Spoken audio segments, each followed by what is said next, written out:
So obviously the big picture is, or the big question is, how do you go from your traditional on-site hiring event, whether you're hosting it for nurses, it's an RN residency program, it's a walk-in Wednesday, there's so many different variations that we've seen and it's evolved over the years. How do you transition that into a virtual event? And what is the right type of event? And how do you organize and structure the event?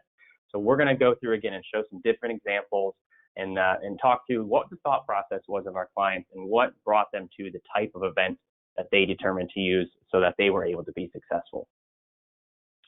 So, again, when planning your hiring event, your virtual hiring event, whether you've already had 1 or 10 of these or you're looking to get your first, I always ask you to take a step back and kind of walk through this process, because like anything, the more planned out the event is, the better it's going to be in the end. So instead of just saying, hey, we have to react, we have to go virtual, give yourself a minute of pause and ask yourself and talk through some of these things. First and foremost, who's the target audience? I mean, this is, whether it's an on-site or an off-site or a virtual event, that's always a very important question. Who are you targeting? Who do you want to show up so that you can interact with and at the end of the day or at the end of the next week or two, hire and to bring into your organization?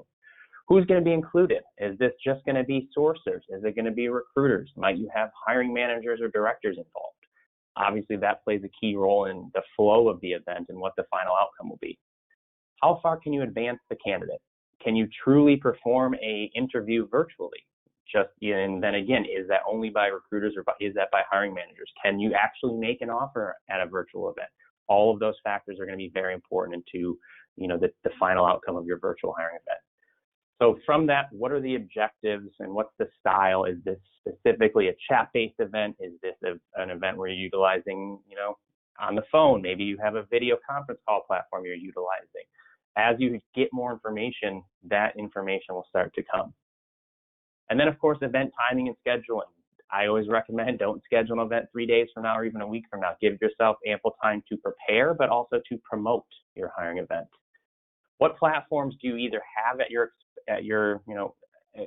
fingertips, right? A lot of organizations already have agreements in place with the Zooms of the world or the GoToMeetings.